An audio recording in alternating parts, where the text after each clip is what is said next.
Hello students, welcome back है आप सभी का हमारे YouTube channel my exam solution में। आज हम MPSC 007 भारत में सामाजिक आंदोलन और राजनीति का चैप्टर नंबर 16 करने वाले हैं, जिसका नाम है सामाजिक आंदोलन और लोकतंत्र एक मूल्यांकन। स्टूडेंट्स, ये इस सीरीज़ की लास्ट वीडियो होने वाली है। अभी तक आपने जितने भी वीडियोस नहीं देखी है तो आप हमारे चैनल पे वो देख सकते हैं। इग्नू के अलावा हमारे पास DU, जामिया, BA, OU और अदर यूनिवर्सिटीज़ के भी नोट्स मिलते हैं, तो आप हमसे वो ले सकते हैं दिए गए व्हाट्सएप पे कांटेक्ट करके।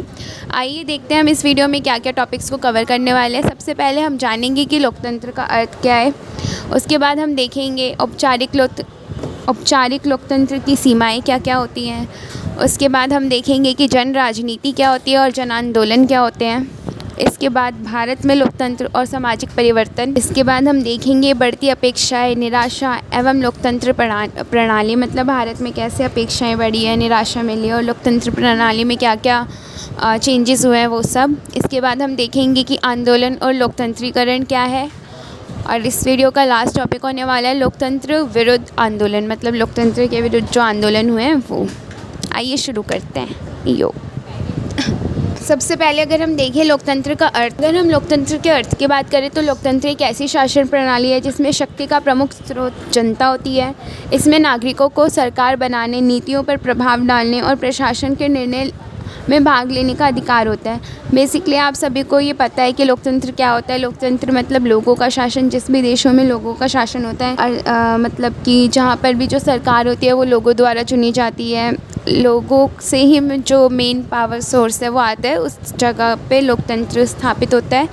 अगर हम लोकतंत्र के घटक की बात करें तो यहाँ पर 3 मुख्य घटक होते हैं। सबसे पहले राजनीतिक संस्थाएं, राजनीतिक प्रक्रियाएं और संतोषजनक कार्यवाही। अगर हम राजनीतिक संस्थाएं की मतलब संस्थाओं की बात करें, ये वह संगठन होते हैं या ये वह संगठित संस्थाएं होती हैं जो लोकतंत्र शासन के ढांचे को संचालित करती हैं और विभिन्न सरकारी कार्यों और जिम्मेदारी को निभाती। बेसिकली ये क्या होती है, वह संस्थाएँ होती हैं जो कि लोकतंत्र के जो कार्य होते हैं, जितनी भी सरकारी जिम्मेदारियाँ होती हैं उन्हें संभालती हैं। जैसे कि आपने पढ़ी रखा है, विधायिका हो गई, कार्यपालिका हो गई, न्यायपालिका हो गई। विधायिका का काम क्या होता है, कानून बनाना होता है। कार्यपालिका का काम क्या होता है, जो कानून बना है उसे लागू करवाने का होता है। इसके बाद जो न्यायपालिका होती है उसका जो बेसिक काम है वो क्या होता है, संविधान की रक्षा करते हैं वो, और लोगों के मौलिक अधिकारों की भी रक्षा करते हैं। महत्व की बात करें तो राजनीतिक संस्थाओं शासन की संरचना, कार्य प्रणाली और निर्णय निर्माण की प्रक्रिया को सुनिश्चित करती है। इसके बाद अगर हम देखें राजनीतिक प्रक्रियाएं क्या होती हैं, तो ये वह प्रक्रियाएं होती हैं जिनके माध्यम से सरकार का गठन होता है, नीतियाँ तैयार की जाती है और जनता की भागीदारी सुनिश्चित की जाती है। मतलब राजनीतिक प्रक्रियाएं वह सारी प्रक्रियाएं होती हैं जो राजनीति से रिलेटेड होती है। जैसे कि चुनाव हो गया, जहाँ पर मतलब बेसिकली जो हमारे प्रतिनिधि होते हैं उनको चुनने का कार्यक्रम किया जाता है, मतलब जो भी उसे चुनाव बोला जाता है, जिसके तहत सरकार चुनी जाती है। इसके बाद विधानसभा सत्र, जहाँ पर कानून बनाए जाते हैं और नीतियों पर चर्चा होती है, ये भी हमारी राजनीतिक प्रक्रियाओं में शामिल है। इसके बाद जनमत संग्रह और सार्वजनिक परामर्श, जहाँ जो नागरिक होते हैं उनके सुझाव और जो राय होती है उनसे ली जाती है। अगर इसके महत्व की बात करें तो राजनीतिक प्रक्रियाएँ लोकतांत्रिक प्रक्रियाओं की पारदर्शिता और समावेशिता को सुनिश्चित करती हैं, जिससे शासन में जनता की भागीदारी बढ़ती है। मतलब ये सारी जितनी भी अभी हमने राजनीतिक प्रक्रियाएं पढ़ी हैं, इनसे क्या होता है, जो लोगों की भागीदारी होती है वो राजनीति में ज़्यादा बढ़ती है। अगर हम लास्ट टॉपिक की बात करें संतोषजनक कार्यवाही की, तो यह सुनिश्चित करता है कि सरकार और अन्य संबंधित संस्थाएं अपनी जिम्मेदारियों को प्रभावी ढंग से निभा रही हैं और जनता की अपेक्षाओं को पूरा कर रही हैं। मतलब ये एक तरीके से फीडबैक लेने का काम करते हैं। पारदर्शिता और जवाबदेही, सरकार कार्यों और निर्णयों में पारदर्शिता बनाए रखना और सरकारी अधिकारियों को उनके कार्यों के लिए जवाबदेह ठहराना। मतलब पारदर्शिता और जवाबदेही में आपको पता है जो गवर्नमेंट होती है उसकी पारदर्शिता और जवाबदेही की बात की जाती है। बेसिकली जो सरकारी जितने भी लोग होते हैं वो जो भी निर्णय ले रहे हैं या फिर जो नीतियाँ बना रहे हैं, उनके लिए उन्हें एक तरीके से जवाबदेही होना पड़ता है लोगों के प्रति, और इसी के साथ साथ पारदर्शिता होना बहुत ज़रूरी है। ये एक तरीके से संतोषजनक चीज़ है लोकतंत्र में, क्योंकि अगर पारदर्शिता नहीं होगी तो हमें पता नहीं होगा कि हमारे जो मतलब सरकारी लोग हैं, मतलब जो नेता वगैरह हैं, वो क्या काम कर रहे हैं, कैसे कर रहे हैं। तो एक तरीके से इससे क्या होता है, संतोषजनक कार्यवाही होती है लोकतंत्र में। इसके बाद सार्वजनिक सेवाएं, नागरिकों को गुणवत्ता सेवाएं प्रदान करना, जैसे स्वास्थ्य, शिक्षाएं और सुरक्षा। जो आम लोग होते हैं उनको मतलब जो बेसिक नीड्स होती है उनको वो प्रोवाइड करना भी संतोषजनक कार्यवाही का पार्ट है। इसी के साथ साथ सामाजिक और आर्थिक नीतियाँ जो समाज के विभिन्न वर्गों के लिए लाभकारी हों और आर्थिक विकास को प्रोत्साहित करें। बेसिकली आज के टाइम पे भी बहुत सारी सामाजिक और आर्थिक नीतियाँ चलाई जाती है, जिससे क्या होता है कोई एक विभिन्न जो वर्ग होता है जो कि मतलब उस चीज़ को नहीं अफोर्ड कर पाता या फिर नहीं कर पाता, लेने लायक नहीं होता, लेने की सक्षम नहीं होता, तो उनको वो एक तरीके से नीतियों के प्रोवाइड किया जाता है। अगर इसके महत्व की बात करें तो संतोषजनक कार्यवाही ये सुनिश्चित करती है कि लोकतंत्र कार्यक्षम और प्रभावी रहे। मतलब जो लोकतंत्र है वो अच्छे से चले, अच्छे से काम करे और नागरिकों के जीवन की गुणवत्ता में भी सुधार हो। मतलब बेसिकली संतोषजनक कार्यवाही का मेन यही काम है कि जो लोकतंत्र है वो एकदम अच्छे से चले, क्योंकि अगर पारदर्शिता, जवाबदेहीपन नहीं होगा सरकार में तो वो एक तरीके से डिक्टेटरशिपनेस की तरफ जा सकती है। तो इसलिए इसका मेन काम यही है। और इसी के साथ साथ क्या है, ये ध्यान रखती है जो नागरिक होते हैं, जो आम नागरिक होते हैं, उनके जो जीवन है वो भी सुधरे, मतलब जीवन की गुणवत्ता में भी सुधार हो। इसके बाद अगर हम देखें औपचारिक लोकतंत्र की सीमाओं के बारे में, यहाँ पर आपको दे रखा है कि जो लोकतंत्र होता है उनकी क्या क्या सीमाएं हैं। सबसे पहले राजनीतिक भागीदारी की कमी है। जो नागरिकों की वास्तविक भागीदारी केवल चुनाव तक सीमित रह जाती है। बेसिकली हम सभी ने देखा है कि जो लोकतंत्र होता है उसमें क्या होता है, मतलब लोकतंत्र में जैसे अगर हम बात करें तो ज़्यादातर मतलब अगर इसकी हम परिभाषा की बात करें तो इसमें क्या होता है, जो मेन पावर ऑफ सोर्स होता है वो आम नागरिक होते हैं। बट यहाँ पर क्या होता है, जो नागरिकों की पावर होती है वो सिर्फ जो चुनाव होते हैं उसी प्रोसेस तक रह जाती है, उसके आगे नहीं बढ़ पाती। इसी के बाद न्यायपालिका की स्वतंत्रता। न्यायपालिका पर राजनीतिक दबाव से न्याय में असमानता आ जाती है कभी कभार। जो न्यायपालिका है उसकी स्वतंत्रता में भी कमी देखी गई है। असमानता और भेदभाव, सामाजिक और आर्थिक असमानताएं बनी रहती हैं। इसी के साथ साथ चुनावी भ्रष्टाचार, चुनाव और अनुशासनहीनता चुनावी प्रक्रिया को प्रभावित करते हैं। बेसिकली क्या है, एक तरीके से जो हमारे लोकतंत्र है ना उनकी कमियां हैं। इसके बाद अगर हम देखें नीति निर्माण में जन संवेदनशीलता की कमी, जैसे जो नीतियां केवल राजनीतिक लाभ के लिए बनाई जाती हैं वो बहुत कम होती हैं। इसके बाद विरोधी धारा की दमन, जो मतलब विपक्षी दल होते हैं उनके जो विचार होते हैं उनको दबाया जाता है, बहुत बार उनकी सुनी नहीं जाती। इस चीज़ से भी क्या होती है, लोकतंत्र में कमी आती है। मतलब लोकतांत्रिकता के एक तरीके से, औपचारिक लोकतंत्र की एक तरीके से ये सीमा है। इसी के साथ साथ चुनाव की कमी और मीडिया नियंत्रण, मीडिया पर नियंत्रण से सही जानकारी की कमी। मतलब ये सारे जो आपके पॉइंट्स हैं ये क्या है, औपचारिक लोकतंत्र की सीमाएं हैं।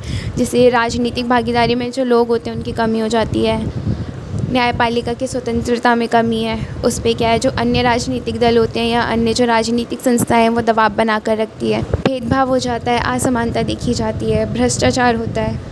तो ये सारी चीज़ें क्या है, औपचारिक लोकतंत्र की सीमाएं हैं। अगर हम अपने नेक्स्ट टॉपिक को देखें तो ये क्या है, ये है जन राजनीति व जन आंदोलन। जन राजनीति और जन आंदोलन दोनों नागरिकों की राजनीति और सामाजिक जागरूकता को दर्शाते हैं, लेकिन अलग अलग तरीक़ों से। मतलब ये बेसिकली क्या है, लोगों के पॉइंट ऑफ व्यू हैं जो मतलब वो राजनीतिक और सामाजिक जागरूकता को दर्शाते हैं। अगर हम जन राजनीतिक की बात करें, पब्लिक पॉलिटिक्स की, तो इसमें क्या होता है, सामान्य भागीदारी, जैसे जो नागरिक चुनाव में पार्टिसिपेट करते हैं, सार्वजनिक बहस होती है और नीतियों में भाग लेते हैं।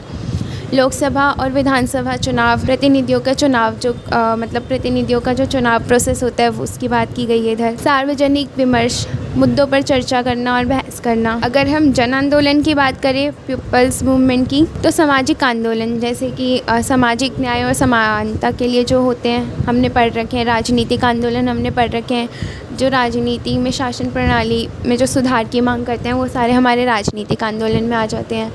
इसके बाद आर्थिक आंदोलन की अगर हम बात करें, जो श्रमिक अधिकारों और आर्थिक अधिकारों मतलब आर्थिक सुधारों के लिए होते हैं, वो सारे हमारे आर्थिक आंदोलन में शामिल हो जाते हैं। विरोध और संघर्ष, भ्रष्टाचार के खिलाफ आंदोलन हो गए या कोई अन्य मुद्दे होते हैं जिस पर जो लोग हैं वो एक तरीके से असमानता का सामना करते हैं, तो उन सारे टॉपिक्स पे क्या है, विरोधी और संघर्ष आंदोलन चलाए जाते हैं। औपचारिक ढांचे के भीतर काम करती हैं, जबकि जन आंदोलन आमतौर पर औपचारिक ढांचे के बाहर या इसके विरोध में काम करता है। मतलब जो जन राजनीति होती है वो जो ऑलरेडी हमारा एक तरीके से स्ट्रक्चर है उसके अंदर अंदर में रहकर काम करती है, पर जो जन आंदोलन होते हैं वो क्या करते हैं, जितने भी प्रॉब्लम्स होती हैं उनके खिलाफ किए जाते हैं और वो एक तरीके से औपचारिक ढांचे के बाहर निकल कर भी उसका विरोध कर। अगर हम देखें भारत में लोकतंत्र और सामाजिक परिवर्तन को, तो भारत में लोकतंत्र और सामाजिक परिवर्तन कुछ इस प्रकार है। लोकतंत्र की भूमिका विविधता और प्रतिनिधित्व, मतलब विभिन्न जातियाँ, धर्म और भाषाओं का प्रतिनिधित्व है। मतलब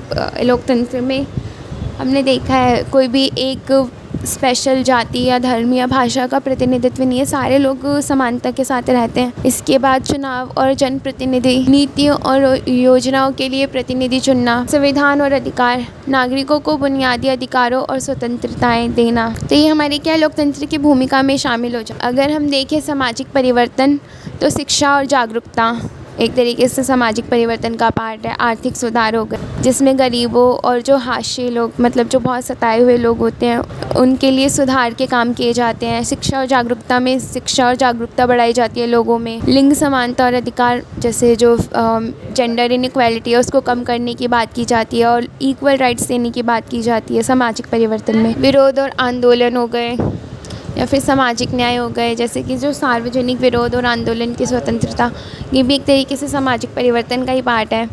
सामाजिक न्याय की अगर हम बात करें, जाति, धर्म, लिंग के आधार पर भेदभाव कम करने की कोशिश की गई है। तो ये हमारे सारे क्या है, सामाजिक परिवर्तन का पार्ट है। इसके बाद अगर हम चुनौती और सुधार की बात करें, तो भ्रष्टाचार और प्रशासनिक समस्याएँ एक तरीके से चुनौती हैं। इसके क्या है, जो अगर हम सुधार भी करना चाहते हैं तो उसमें काफ़ी बाधाओं का सामना करना पड़ता है। सामाजिक असमानता हमें देखने को मिलती है, जैसे कि आर्थिक और सामाजिक असमानताओं का निरंतर संघर्ष। मतलब कई लोगों को इकोनॉमिकली और सोशली भी इनइक्वालिटी का सामना करना पड़ता है। इसके बाद अगर हम देखें तो भारतीय लोकतंत्र ने कई सामाजिक सुधार किए हैं, लेकिन चुनौतियों और सुधारों की ज़रूरत अभी भी बनी रही है।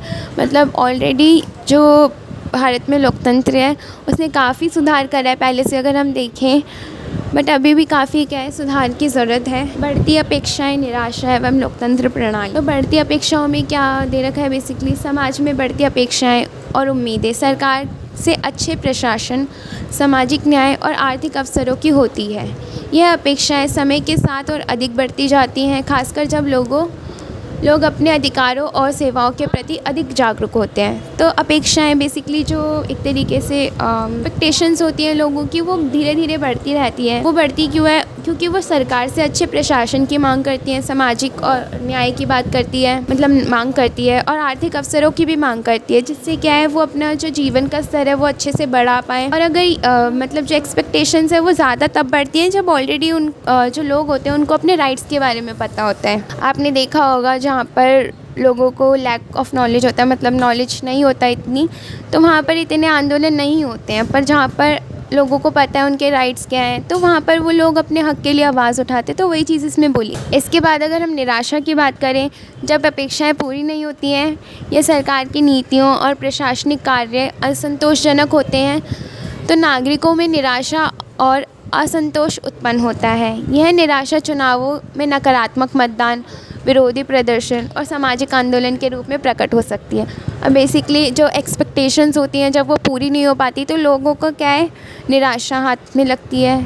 एक तरीके से जब लोग निराश हो जाते हैं तो वो क्या है, जो मतदान होता है, मतदान का जो प्रोसेस होता है, जो वोट देने का प्रोसेस होता है, वो उतना ठीक से नहीं कर पाते, वो उससे क्या है, नकारात्मक प्रभाव पड़ता है। इसके बाद वो विरोधी प्रदर्शन करते हैं, जैसे कि धरना प्रदर्शन हो गया या फिर प्रोटेस्ट करने लग जाते हैं, वो सब चीज़ें सामाजिक आंदोलन के रूप में बाहर निकलते हैं। मतलब इसके बाद अगर लोगों को निराशा मिलती है, उनको नहीं मिलता कि उनकी एक्सपेक्टेशंस पूरी हुई हैं, तो ऐसे में वो लोग क्या है, सामाजिक आंदोलन भी करते हैं, जैसे कि हमने बहुत सारे आंदोलन पढ़ भी रखे। अगर हम लोकतांत्रिक प्रणाली की बात करें, तो लोकतंत्र प्रणाली की विशेषता जैसे स्वतंत्र चुनाव, प्रतिनिधित्व और नागरिक अधिकार निराशा को दूर करने और अपेक्षाओं को पूरा करने के लिए सुधारात्मक उपायों को अपनाने में सहायक होती हैं।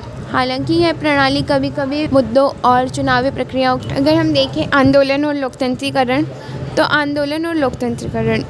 आंदोलन क्या है, समाज में सुधार या बदलाव के लिए किए जाने वाले संगठित प्रयासों को आंदोलन कहा जाता है।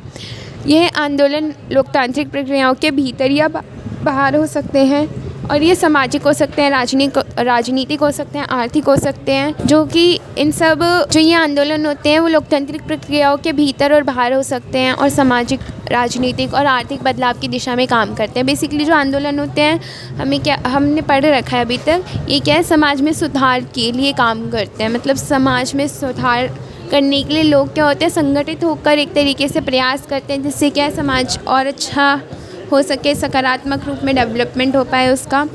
ये क्या होता है, जो आंदोलन होते हैं हमारे सामाजिक भी हो सकते हैं, राजनीतिक भी हो सकते हैं और आर्थिक भी हो सकते हैं।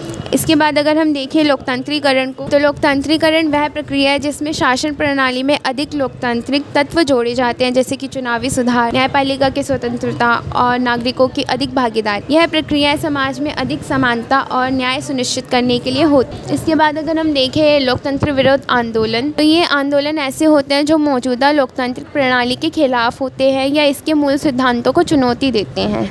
बेसिकली लोकतंत्र विरोध आंदोलन आप लोगों को नाम से ही पता चल रहा होगा, ऐसे आंदोलन जो कि लोकतंत्र के विरुद्ध की जाते हैं। अब लोकतंत्र के विरुद्ध इन द सेंस जो मौजूदा लोकतंत्र प्रणाली चल रही है, जैसे कि कई बार क्या होता है मतलब बहुत सी कंट्रीज़ में आपने देखा भी होगा, जो लोकतंत्र होता है वो अपने हिसाब से सेट कर लेते हैं कि ये चीज़ है, तो वो चीज़ नहीं हो पाती इतने अच्छे से। तो उसके खिलाफ़ क्या होता है, लोकतंत्र के विरुद्ध आंदोलन चलाए जाते हैं। जैसे कि यहाँ पे एग्जांपल दे रखे हैं, धार्मिक या जातिवाद आंदोलन, जो धर्म या जाति के आधार पर लोकतांत्रिक प्रक्रियाओं को चुनौती देते हैं।